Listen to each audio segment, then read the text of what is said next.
ख्वाई पुनमकपु अयहांना प्रभु जीशु ख्रिस्टगी मिंगदा खुरुमजरी मतम खरा हक्चांग नमददुना लैरोबा मतुंगदा ngasi amuk hanna ईश्वरगी वाही फोंदोकचबगी तंजा इबुंग महंगना पिनाबिरे मसीदमक्ता ईश्वरबु यामना थागतचबनी अमसुंग हरावबा फोंदोकचबनी ईश्वरगी वाही पाथोकचगे तामिनसी माथी पंदुप मंगा पदा निफु मरीदगी अदुबु अइना नखोइदा हाइरी नखोइना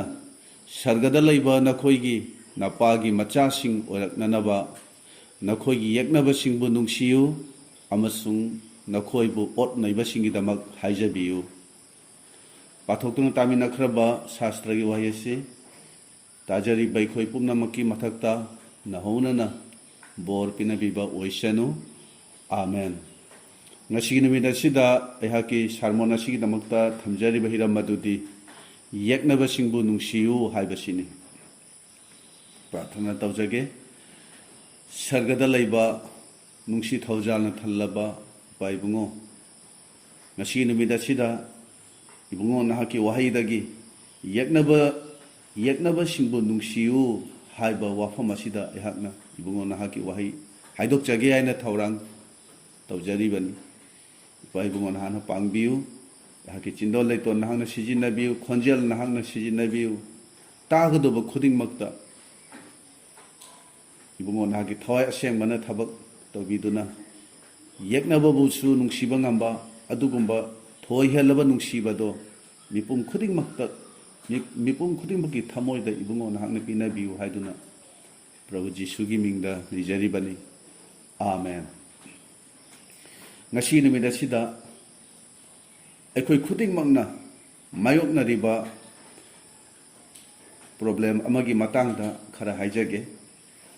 hairiba problem asi kanagumba amadadi masagi imung manungdagi thengnaramba yai kanagumba amadadi thabak tobinariba singi maraktagi thengnaramba yai natraga marup mapangdagi su मसी थेंगनबा याबनी अदुबु अखोई खुदिंगमक्ना मसीगी problem असी अखोगी पुंसीदा मायोकनरिबनी मदुगी प्रॉब्लम अदुदी करिनो हायरगदी अखोइदा अतोपा मीना तौरक्पा बैड बिहेव हायबदी अखोइदा अतोपा मीना तौरक्पा हैनदबा पांगदबा मवोंग मतौसीनी अखोई खुदिंगमकी पुंसीदा कनागुंबा अमगी मरमना नुंगाइतबा अवाबा कया कया थेंगनै अदुगुंबा मी अदुना करिगुंबा मतमददी अखोइगी इमांग मक्तदा ngang यावी करिगुंबा मतमदना अखोइगी तुंगदा ngang यावी कनागुंबा खरदी नंग अइगी असोइबदु मी खुदिंगदा फोनदा नत्रगा उनबा मतमदा मिंगोंदा हेक संदोई मादी असीनी मादी असुमना तौबनी असुमना हाइदुना मिंगोंदा हेक संदोकपा यावी चिलिनाव सिंगी मरक्ता करिगुंबा कनागुंबा अमा युमगी नुपी अमा ओइना मागी मपुरोइबगी मफमदगी नत्रगा मपुरोइबा अमा ओइना मागी नुपीना रेस्पेक्ट तोबिदबा नत्रगा अनफेयर ओइबा मोंगदा चलंबा याई नत्रगा थबक तोबिनरिबा मरुप मपांग सिंगी मनुंगदगी यामना नुंगाइतबा पॉलिटिक्स तौनरंबसु याई amabu orabasu ngasi aina haijaningbadi nang aina adugumba mi adubu karigumba yeknaba mi amagumna khanba haurabadi khanba houba numit adudagi hauna seitanna nang aigi punsibu khudum chankhrabani haibase masi aikoi sengna khangminasi haibase ina haijaningbani bible na hairi अखोइगी लाक्नबा असी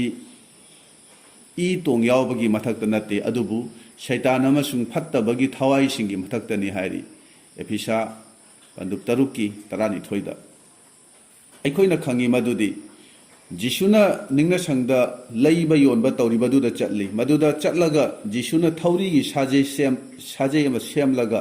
याव हामेंग खुनुना चिंगबा पुनमक माना तानथोखिबनी पोचै हैदोक्तुना चैखाइखी adubu ningna sangaduda laiba jonba tawriba mi kana amatabu mahangna makhut thakide masida jisuna takpi basidi mi kana amata ekhoi yeknaba natte adubu makhoina tawriba system ado makhoina tawriba niti niyom ado mahangna onthokpani ichili naw singda ina haijaning badi ekhoi isa isa gi punsida kana gumba amabu nungsiba ngamdaba yeknaba gumna khanba mi amamamdi ekhoi leramgane na khalli karigumba leiragadi adugumba mi adubu miraroi dobani magi maramda phatta phattaba ngangloi dobani mi kanadasu magi phattaba tamloi dobani haibase aina haijaning badi ahan bada magi damak haijabi gadabani jisuna kari hai nakhoibu ot naiba singi damak haijabiyu mathi pandu mangagi nifu mari aduda masigi wafamsi aikoina kristan oiba hek haurakpadagi paribani adubu aikoina khangi madudi mi khara khaktana masigi wahai asibu ngakna chatli karigumba nahaki punsida nahaki mayokta wa ngangba mi leirabadi nangi mangda orabasu tunglomdagi orabasu phatta ba wa ngangliba mi aduda nahakna karamba behave tawi karamba lichat chatli masi ekhoi isa isana khanthami na bayabani nahakna sumaga chap manana awai akhum tawnaribra natragana mi dugi mamangdadi karisu ngangdragasu nahakna phone tawduna atopada magi phatta ba maramda tamthoklibra madi ashini madi asumnani haiduna pau tamlibra natragana kanada kari amata haidabida nahaki thamoida nungsidaba yengningdaba mawong amada khanduna maduna maram oiraga mi adudagi nangi thamoi aduna tapna yamna lapthoklibra masi ekhoi khanthani ngaini khangba yabadi mi dugi maramda phattaba kaya atopada tamthokpana mi adugi punsida ahongba karisu lakloi aduga aina nungsidabagi maramnasu magi punsida karisu hongloi hena lakthokna khini nungsinadaba hengalakani madugi mahuttadi prarthana tobibasina mi dugi damaksu isagi damaktasu afaba ngakta oigani marki pandup tarada Bartimai kauba mitangba chakniba amagi wari yauri masigi wari ase aikoina ngakna chatlabadi punsida ahongba kharadi lakani haina ina thajai Bartimai na nungtigi Jerichogi lambiduda chakni phiniduna leirammi nongmadi miyam ama magi manak phawna chakpa mahangna taramni maduda mahangna hangki karino tawribasi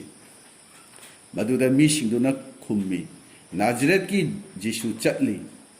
masi ektabada mitangba Bartimaina kanna lauduna mana hajaragi he David ki machanipa Jisu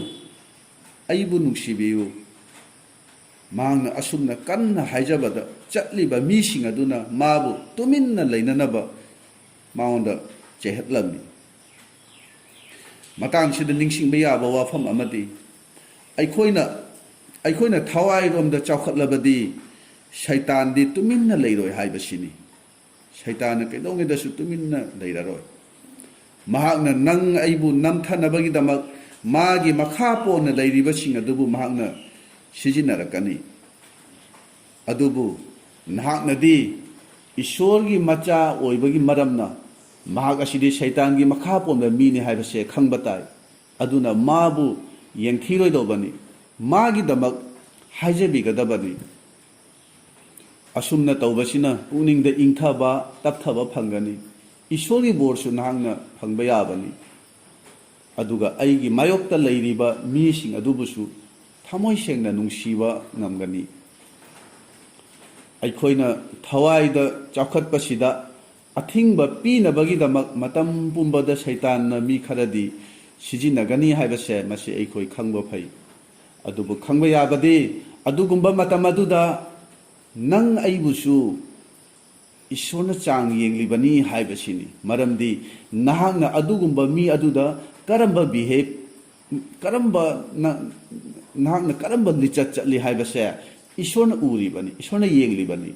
adugumba matam adudasu ishorgi macha ama oibagi mawong aduda nahakna leiribra natraga shaitan gi michangda leiribra haibase chang yenglibani haibase masi sengna khangba phai ꯑꯩꯈꯣꯏꯅ ꯈꯪꯉꯤ ꯖꯣꯕꯀꯤ ꯏꯃꯨꯡꯗ ꯁꯩꯇꯥꯟꯅ ꯖꯣꯕꯀꯤ ꯃꯆꯥꯁꯤꯡ ꯄꯨꯝꯅꯃꯛ ꯍꯥꯠꯈ꯭ꯔꯕꯅꯤ ꯑꯗꯨꯕꯨ ꯃꯥꯒꯤ ꯅꯨꯄꯤꯕꯨꯗꯤ ꯀꯔꯤꯁꯨ ꯇꯧꯈꯤꯗꯦ ꯁꯩꯇꯥꯟꯅ ꯈꯪꯉꯤ ꯃꯤ ꯈꯔꯗꯤ ꯁꯤꯍꯟꯕꯗꯒꯤꯗꯤ ꯍꯤꯡꯍꯟꯗꯨꯅ ꯊꯝꯕꯁꯤꯅ ꯍꯦꯟꯅ ꯃꯥꯒꯤ ꯊꯕꯛꯇ ꯍꯦꯟꯅ ꯀꯥꯟꯅꯩ ꯍꯥꯏꯕꯁꯦ ꯁꯩꯇꯥꯟꯅ ꯈꯪꯉꯤ ꯁꯩꯇꯥꯟꯅ ꯈꯪꯉꯤ ꯖꯣꯕꯄꯨ ꯋꯥꯍꯟꯒꯦ ꯏꯁꯣꯔꯗꯒꯤ ꯂꯥꯞꯊꯣꯛꯍꯟꯒꯦ ꯍꯥꯏꯔꯕꯗꯤ ꯃꯥꯒꯤ ꯅꯨꯄꯤꯁꯤꯒꯤ ꯃꯄꯥꯟ ꯉꯝꯒꯅꯤ ꯍꯥꯏꯅ ꯁꯩꯇꯥꯟꯅ ꯈꯟꯈꯤꯕꯅꯤ ꯑꯩꯈꯣꯏꯅ ꯈꯪꯉꯤ ꯃꯗꯨꯗꯤ ꯖꯣꯕꯅ ꯌꯥꯝꯅ ꯑꯋꯥꯕ ꯈꯥꯡꯂꯤꯉꯩ ꯃꯇꯝꯗ ꯃꯥꯒꯤ ꯅꯨꯄꯤꯅ ꯆꯠꯂꯒ ꯍꯥꯏ ꯅꯪꯅ ꯅꯤꯡꯖꯔꯤꯕ ꯏꯁꯣꯔ ꯑꯗꯨꯕꯨ ꯊꯤꯅ ꯆꯩꯔꯒ ꯁꯤꯔꯥꯞ ꯇꯧꯔꯒ ꯁꯤꯖꯈ꯭ꯔꯣ ꯃꯁꯤꯗ ꯖꯣꯕꯅ ꯃꯥꯒꯤ ꯅꯨꯄꯤꯕꯨ ꯑꯄꯪꯕꯤ ꯅꯨꯄꯤ ꯍꯥꯏꯅ ꯆꯩꯔꯒ ꯃꯉꯣꯟꯗ ꯑꯁꯨꯝꯅ ꯍꯥꯏꯈꯤ ꯏꯁꯣꯔꯅ ꯄꯤꯕꯅꯤ ꯏꯁꯣꯔꯅ ꯑꯃꯨꯛ ꯂꯧꯁꯤꯟꯈꯤꯕꯅꯤ ꯏꯁꯣꯔꯒꯤ ꯃꯇꯤꯛ ꯃꯉꯥꯜ ꯍꯦꯟꯅ ꯋꯥꯡꯁꯅꯨ ꯃꯁꯤꯗ ꯎꯕ ꯐꯪꯉꯤ ꯖꯣꯕꯅ ꯏꯁꯣꯔꯕꯨ ꯊꯥꯖꯗꯨꯅ ꯁꯦꯡꯅ ꯆꯨꯝꯅ ꯂꯩꯖꯕꯁꯤꯗ ꯃꯥꯒꯤ ꯅꯨꯄꯤꯕꯨ ꯁꯩꯇꯥꯟꯅ ꯁꯤꯖꯤꯟꯅꯗꯨꯅ ꯖꯣꯕꯀꯤ ꯊꯋꯥꯏ ꯁꯣꯟꯊꯅꯕ ꯆꯩꯕꯗꯣ ꯑꯩꯈꯣꯏꯅ ꯎꯕ ꯐꯪꯉꯤ ꯏꯆꯤꯜ ꯏꯅꯥꯎꯁꯥ ꯕꯥꯔꯇꯤꯃꯥꯏꯅ ꯖꯤꯁꯨꯅ ꯑꯉꯛꯄ ꯊꯕꯛꯇꯨ ꯇꯧꯕꯤꯅꯕꯒꯤꯗꯃꯛ ꯀꯧꯖꯕꯗꯣ ꯃꯅꯥꯛꯇ ꯂꯩꯔꯤꯕ ꯃꯤ ꯈꯔ ꯑꯗꯨꯅꯗꯤ ꯇꯨꯃꯤꯟꯅ ꯂꯩꯌꯨ ꯍꯥꯏꯅ ꯕꯥꯔꯇꯤꯃꯥꯏꯗ ꯆꯩꯈꯤꯕꯅꯤ ꯃꯔꯝꯗꯤ ꯃꯤꯇꯥꯡꯕꯗꯨꯒꯤ ꯈꯣꯟꯖꯦꯜꯗꯣ ꯃꯤꯁꯤꯡ ꯑꯗꯨꯅ ꯇꯥꯅꯤꯡꯗꯕ ꯃꯥꯕꯨ ꯌꯦꯡꯅꯤꯡꯗꯕꯁꯨ ꯑꯣꯏꯔꯝꯕ ꯌꯥꯏ ꯈꯨꯗꯝ ꯑꯣꯏꯅ ꯀꯅꯥꯒꯨꯝꯕ ꯑꯃꯕꯨ ꯅꯍꯥꯛꯅ ꯎꯅꯕꯗ ꯅꯨꯡꯉꯥꯏꯇꯕ ꯍꯩꯅꯗꯕ ꯐꯥꯎꯕ ꯌꯥꯏ ꯅꯠꯇ꯭ꯔꯒ ꯀꯅꯥꯒꯨꯝꯕ ꯑꯃꯒ ꯐꯝꯃꯤꯟꯅꯕ ꯆꯥꯃꯤꯟꯅꯕ ꯃꯇꯝꯗ ꯅꯠꯇ꯭ꯔꯒ ꯊꯧꯒꯜ ꯇꯧꯃꯤꯟꯅꯕ ꯃꯇꯝꯗ ꯑꯣꯏꯔꯕꯁꯨ ꯃꯈꯣꯏꯒꯤ ꯃꯑꯣꯡ ꯃꯇꯧꯗ ꯍꯩꯅꯗꯕ ꯄꯣꯛꯂꯝꯕꯁꯨ ꯌꯥꯏ ꯑꯁꯨꯝꯅ ꯃꯤꯁꯤꯡ ꯑꯗꯨꯅꯁꯨ ꯕꯥꯔꯇꯤꯃꯥꯏꯒꯤ ꯃꯑꯣꯡ ꯑꯗꯨꯗ ꯅꯨꯡꯉꯥꯏꯇꯕ ꯐꯥꯎꯈꯤꯕꯅꯤ ꯑꯗꯨꯕꯨ ꯕꯥꯔꯇꯤꯃꯥꯏꯅꯗꯤ ꯇꯨꯃꯤꯟꯅ ꯂꯩꯈꯤꯗꯦ ꯃꯥꯅ ꯍꯦꯟꯅ ꯂꯥꯎꯖꯈꯤꯕꯅꯤ ꯖꯤꯁꯨꯕꯨ ꯃꯍꯥꯛꯅ ꯀꯧꯖꯈꯤꯕꯅꯤ ꯑꯀꯣꯟꯕꯗꯗꯤ ꯃꯥꯒꯤ ꯈꯣꯟꯖꯦꯜꯗꯨ ꯖꯤꯁꯨ ꯌꯧꯈꯤ ꯖꯤꯁꯨꯅ ꯇꯥꯕꯤꯈꯤꯕꯅꯤ ꯖꯤꯁꯨꯅ ꯃꯗꯨꯗ ꯍꯥꯏ ꯃꯥꯕꯨ ꯀꯧ ꯕꯥꯔꯇꯤꯃꯥꯏꯕꯨ ꯇꯨꯃꯤꯟꯅ ꯂꯩꯅꯕ ꯍꯥꯏꯔꯝꯕꯁꯤꯡ ꯑꯗꯨꯅ ꯃꯉꯣꯟꯗ ꯄꯥꯎ ꯄꯤꯔꯛꯈꯤꯕꯅꯤ ꯃꯥꯕꯨ ꯍꯧꯒꯠꯂꯨ ꯖꯤꯁꯨꯅ ꯅꯪꯕꯨ ꯀꯧꯔꯤ ꯍꯥꯏꯅ ꯍꯥꯏꯈꯤꯕꯅꯤ ꯃꯥꯒꯤ ꯃꯥꯌꯣꯛꯇ ꯂꯩꯔꯝꯕ ꯃꯤꯁꯤꯡ ꯑꯗꯨꯅ ꯃꯥꯒꯤ ꯃꯥꯏꯀꯩꯗ ꯑꯃꯨꯛ ꯂꯩꯕ ꯍꯧꯈꯤ ꯃꯔꯝꯗꯤ ꯕꯥꯔꯇꯤꯃꯥꯏꯅ ꯖꯤꯁꯨꯕꯨ ꯀꯧꯖꯕꯗꯣ ꯇꯣꯛꯈꯤꯗꯕꯒꯤ ꯃꯔꯝꯅꯅꯤ ꯍꯥꯏꯕꯁꯦ ꯃꯁꯤ ꯑꯩꯈꯣꯏ ꯈꯪꯕ ꯐꯩ ꯃꯤꯁꯤꯡꯅ ꯃꯥꯕꯨ ꯆꯩꯍꯠꯂꯕꯁꯨ ꯇꯥꯊꯤꯔꯕꯁꯨ ꯌꯦꯡꯊꯤꯔꯕꯁꯨ ꯕꯥꯔꯇꯤꯃꯥꯏꯅꯗꯤ ꯖꯤꯁꯨꯕꯨ ꯀꯧꯖꯕꯗꯣ ꯇꯣꯛꯈꯤꯗꯕꯅꯤ ꯃꯗꯨꯒꯤ ꯃꯔꯝꯅ ꯃꯍꯥꯛꯀꯤ ꯈꯣꯟꯖꯦꯜ ꯑꯗꯨ ꯖꯤꯁꯨꯅ ꯇꯥꯈꯤꯕꯅꯤ ꯑꯩꯈꯣꯏꯕꯨ ꯀꯂꯛꯄ ꯌꯦꯡꯊꯤꯕ ꯃꯤꯁꯤꯡꯅ ꯑꯩꯈꯣꯏꯗ ꯉꯥꯡꯂꯛꯄ ꯆꯩꯔꯛꯄ ꯃꯇꯝꯗ ꯑꯩꯈꯣꯏꯅꯁꯨ ꯍꯟꯅ ꯈꯨꯝꯗꯨꯅ ꯈꯠꯅꯕ ꯆꯩꯅꯕ ꯑꯩꯈꯣꯏꯗꯤ ꯍꯦꯛꯇ ꯍꯧꯏ ꯃꯈꯣꯏꯗ ꯈꯨꯝꯅꯕꯒꯤꯗꯃꯛ ꯑꯩꯈꯣꯏꯒꯤ ꯄꯥꯎꯈꯨꯝ ꯋꯥꯠꯇꯦ ꯑꯩꯅ ꯍꯥꯏꯖꯅꯤꯡꯕꯗꯤ ꯈꯠꯅꯕ ꯆꯩꯅꯕ ꯌꯦꯡꯊꯤꯅꯕꯗꯒꯤꯗꯤ ꯀꯔꯤꯒꯨꯝꯕ ꯀꯥꯟꯅꯕ ꯑꯃꯠꯇ ꯐꯪꯕ ꯂꯩꯇꯦ ꯍꯥꯏꯕꯁꯤꯅꯤ ꯌꯦꯡꯊꯤꯅꯕꯗꯒꯤꯗꯤ ꯃꯤꯇꯥꯡꯕ ꯆꯥꯛꯅꯤꯕꯗꯨꯅ ꯇꯧꯔꯤꯕꯗꯣ ꯑꯩꯈꯣꯏꯅꯁꯨ ꯇꯧꯕꯅ ꯃꯗꯨ ꯍꯦꯟꯅ ꯑꯐꯕꯅꯤ ꯀꯅꯥꯒꯤꯁꯨ ꯇꯥꯗꯅ ꯃꯍꯥꯛꯅꯗꯤ ꯖꯤꯁꯨꯕꯨ ꯀꯧꯖꯕꯗꯣ ꯇꯣꯛꯈꯤꯗꯦ ꯕꯥꯏꯕꯜꯅ ꯍꯥꯏꯔꯤ ꯑꯔꯣꯏꯕ ꯃꯇꯝꯗ ꯖꯤꯁꯨꯒꯤ ꯃꯤꯡ ꯀꯧꯖꯕꯁꯤꯡ ꯑꯗꯨꯅ ꯀꯟꯕꯤꯕ ꯐꯪꯒꯅꯤ ꯃꯥꯏꯆꯧ ꯖꯣꯌꯦꯜꯒꯤ ꯄꯟꯗꯨꯞ 2ꯒꯤ ꯄꯗ 32ꯗ ꯍꯧꯖꯤꯛꯁꯦ ꯍꯥꯟꯅꯗꯒꯤ ꯍꯦꯟꯅ ꯏꯁꯣꯔꯗ ꯅꯛꯁꯤꯟꯕ ꯃꯇꯝꯅꯤ ꯍꯥꯏꯕꯁꯦ ꯃꯁꯤ ꯑꯩꯈꯣꯏ ꯈꯪꯕ ꯐꯩ ꯑꯗꯨꯅ ꯀꯔꯤꯒꯨꯝꯕ ꯅꯍꯥꯛꯅ ꯌꯨꯝꯒꯤ ꯃꯧ ꯑꯃ ꯑꯣꯏꯅ ꯅꯍꯥꯛꯀꯤ ꯅꯨꯄꯥꯅ ꯅꯠꯇ꯭ꯔꯒ ꯏꯃꯨꯡ ꯃꯅꯨꯡꯅ ꯌꯥꯝꯅ ꯗꯤꯁꯇꯔꯕ ꯇꯧꯔꯕ ꯅꯉꯣꯟꯗ ꯕ꯭ꯂꯦꯝ ꯇꯧꯔꯕ ꯏꯀꯥꯏ ꯈꯨꯝꯅꯕ ꯎꯠꯄꯤꯗ꯭ꯔꯕꯗꯤ ꯅꯠꯇ꯭ꯔꯒ ꯅꯨꯄꯥ ꯑꯃ ꯑꯣꯏꯅ ꯅꯍꯥꯛꯀꯤ ꯅꯨꯄꯤꯅ ꯑꯟꯐꯦꯌꯔ ꯑꯣꯏꯕ ꯃꯑꯣꯡꯗ ꯉꯥꯡꯕ ꯁꯛꯄ ꯇꯧꯔꯕꯗꯤ ꯑꯔꯥꯟꯕ ꯋꯥꯍꯩ ꯋꯥꯇꯥ ꯁꯤꯖꯤꯟꯅꯔꯕꯗꯤ ꯅꯠꯇ꯭ꯔꯒ ꯄꯦꯔꯦꯟꯁ ꯑꯃ ꯑꯣꯏꯅ ꯃꯆꯥꯁꯤꯡꯅ ꯍꯥꯏꯕ ꯏꯟꯗ꯭ꯔꯕꯗꯤ ꯆꯨꯝꯅ ꯆꯠꯂꯨ ꯍꯥꯏꯕ ꯌꯥꯗ꯭ꯔꯕꯗꯤ ꯅꯠꯇ꯭ꯔꯒ ꯊꯕꯛ tauminariba marup mapangsingna politics tawduna chumna chatrabadi ichilinau singda atugumba ichilinau singda ina haijaningbadi mibu yengba tokthokduna migi phajadaba wahayu wata singdu tadaduna ishorda haijasi ishorbu kaujasi aiko lepa leitana thamoi sokna khonjel hona ishorbu aikoina kaujasi ishorbu kaujaba haibadi lao khongduna kaujaba khaknatana aigi thamoi kaibadu ishorda khanghanba ishorda thamoi hangdoktuna kapchaba sini mausina ishorga unaba aduda ishorna maunda hai nang Egypta chatuna aigi oiba misingbu kanbiu maramdi aigi misingna kanbinabagi damak aingonda kapchaba laujabado aina tare aina haiki khongsanba pandub ahumgi taretta Jacob na sukari hai thabak subagi khusumal phangdaba sing aduna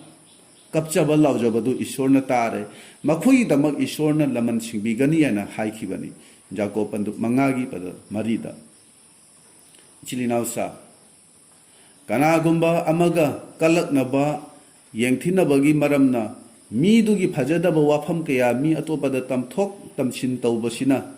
nang aigi asonba nang aigi mapung phadabado mina khangkhigani adubu aikhoigi phibam adudadi karisu ahongba leiroi aikhoigi awaba nungaitabadu madu taragata tokhigadaba mi singdata aikhoina pau tamli makhoide aikhoigi damak prarthana phawba tawbiba ngamdaba mi singni karigumba nahaki awabadu atopada share tawba pamlabadi nahaki damak prarthana tawbiba ngamba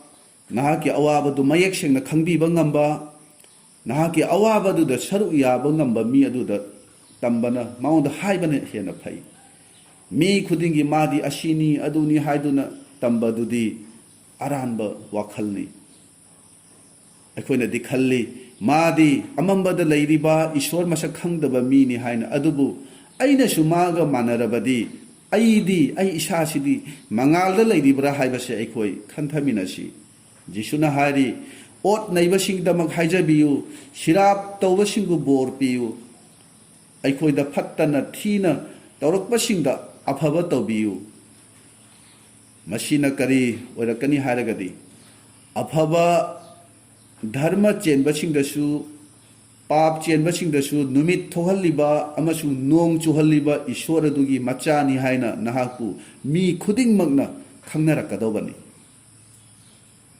aduna marup singda ina haijaningbadi aikhoi ayambana mafam pumnamakta aikhoiga tinabada nungaitaba mioi kya kya thengnaribani makhoigi phajadaba mawong matawadugi maramna makhoigi maramda aikhoina negative oiba yauribani ngasidagidi adugumba mising adugi maramda uningda phattaba khallaroshi adubu ishorda sinasi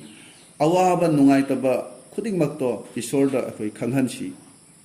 hanana kari tauki ahanba samuel pandub amagi pada 35 da yengbiu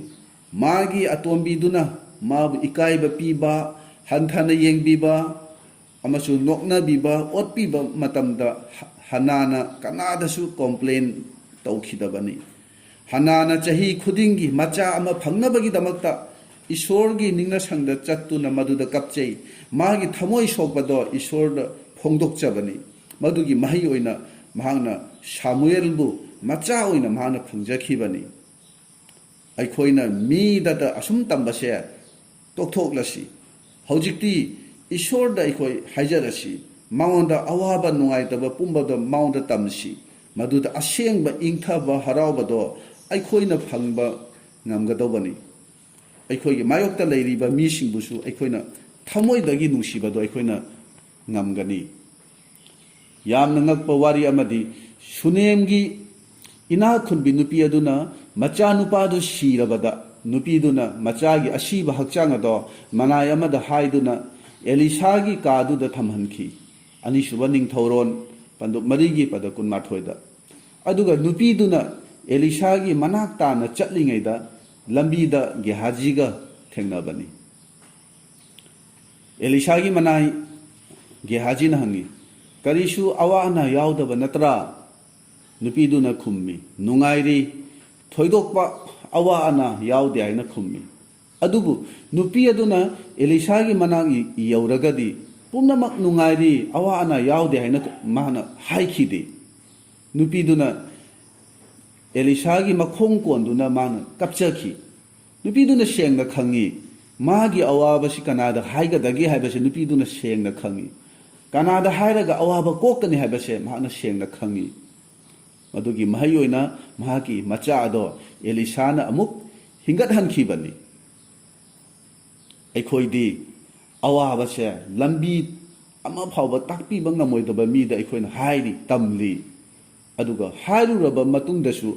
ꯏꯁꯣꯔꯅ ꯄꯥꯝꯗꯕ ꯃꯑꯣꯡꯒꯤ ꯄꯥꯎꯇꯥꯛ ꯀꯌꯥ ꯑꯩꯈꯣꯏꯗ ꯄꯤꯔꯤ ꯅꯪ ꯃꯗꯨꯗꯒꯤ ꯊꯣꯔꯛꯂꯣ ꯃꯗꯨ ꯊꯥꯗꯣꯛꯂꯝꯂꯣ